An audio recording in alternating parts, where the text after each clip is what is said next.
Previous class में मैं आप लोगों को थ्योरम पढ़ाया था। आज पुनः एक थ्योरम मैं दे रहा हूँ। ये आपका थ्योरम है, थ्योरम नंबर 3। क्या थ्योरम है कि अगर कोई दो लाइन एक दूसरे को इंटरसेक्ट अगर कर रहा है तो उसमें जो और वर्टिकली अपोजिट एंगल जो बनते हैं वे दोनों एंगल्स एक दूसरे के इक्वल होते हैं। जैसा कि ए बी और सी डी ये दो लाइन्स हैं, दोनों लाइन्स एक दूसरे को वो पॉइंट पर इंटरसेक्ट किए हैं। इस प्रकार से यहाँ पर चार एंगल बने हैं।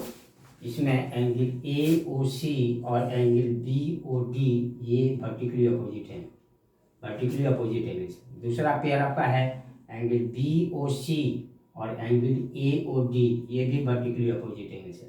यानी हम लोग को इसमें क्या दिया हुआ है? दिया हुआ है कि ए बी और सी डी दो लाइन्स हैं और दोनों लाइन्स एक दूसरे को किस पॉइंट पर इंटरसेक्ट कर रहे हैं? ओ पॉइंट पर इंटरसेक्ट कर रहे हैं। जैसे इंटरसेक्ट हुआ यहाँ पर चार एंगल्स बना, चार एंगल्स में ठीक अपोजिट एंगल्स इक्वल होगा। इसी को हम लोग को प्रूव करना है। तो पहला पेयर क्या प्रूव करना है हम लोग को कि एंगल ए ओ सी किस एंगल के equal? Angle B O D के इक्वल। और सेकंड हम लोग को इसमें क्या प्रूव करना होगा कि एंगल ए ओ डी जो होगा किसके इक्वल होगा? एंगल बी ओ सी के इक्वल होगा। इसी को हम लोग को प्रूव करना है। इसको प्रूव करने के लिए आपको बताया गया था कि एंगजम, क्लास 8 में भी आप लोगों को पढ़ाया गया होगा एंगजम क्या है और थ्योरम क्या है। ये दोनों में डिफरेंस आपको बताया गया होगा।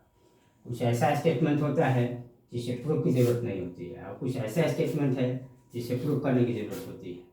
तो यह जो स्टेटमेंट लिखा गया है यह स्टेटमेंट प्रूव करने वाला स्टेटमेंट है, इसीलिए इसको क्या कहा गया है? थ्योरम।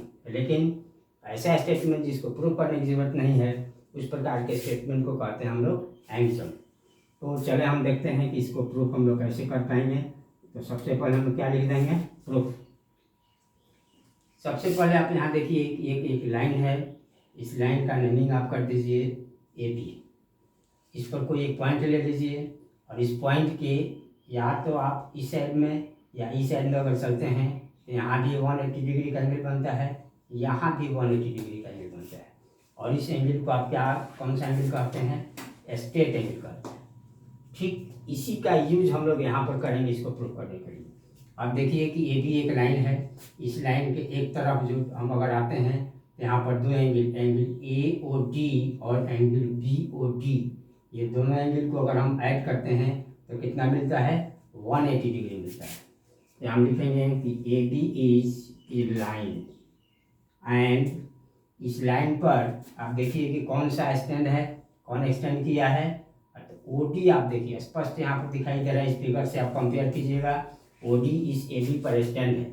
इस प्रकार यहाँ पर दो एंगल का फॉर्मेशन हुआ। फर्स्ट एंड यहाँ पर लिखेंगे कि O D is stand on it.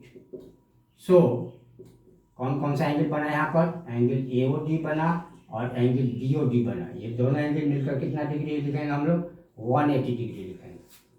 क्यों 180 लिखेंगे? क्योंकि ये हमारा कौन सा एंगल है? स्ट्रेट एंगल है। स्ट्रेट एंगल इसको हम लोग कहते हैं। अब हम दूसरे लाइन को ले सकते हैं, सी डी को अगर लेते हैं, सी डी लाइन को हमने ड्रॉ किया, ये हमारा सी डी लाइन हुआ और इस सी डी लाइन पर कौन सा स्टैंड है? O B. ओ बी एक रे है जो कि स्टैंड है। इस प्रकार यहाँ भी एंगल बना, कौन सा एंगल बना? बी ओ डी बना। और कौन सा एंगल बना? बी ओ सी बना। इसी को हम यहाँ लिखेंगे कि C D is a line and OB stands on it. So कौन सा एंगल है? BOD है और कौन सा एंगल है? BOC है। ये दोनों एंगल का सम कितना लिखेंगे? 180 डिग्री लिखेंगे। और ये हमारा कौन सा एंगल का रहेगा? स्ट्रेट एंगल का रहेगा। अब तो कंपेयर करने के बाद देखते हैं कि दोनों का RHS क्या है? हम लोग का 180 डिग्री है। कंपेयर करने पर देखा गया कि दोनों का RHS इक्वल है। इस आधार पर हम इस इक्वेशन का LHS को हम इक्वल लिखेंगे। क्या लिखेंगे हम लोग? तो फ्रॉम 1 and 2 यानी from equation 1 and 2 angle AOD plus angle BOD is equal to angle BOD plus angle BOC लिखा गया। अब इसमें आप ध्यान से देखिएगा तो यहाँ BOD LHS के पहले भी है और बाद में भी है। इस प्रकार से ये दोनों एंगल इक्वल है। दोनों एंगल को हम कैंसिल कर देंगे। जो एंगल बच जाएगा इस एंगल को हमने लिख दिया क्या मिला, तो एंगल AOD और एंगल BOC इक्वल मिला।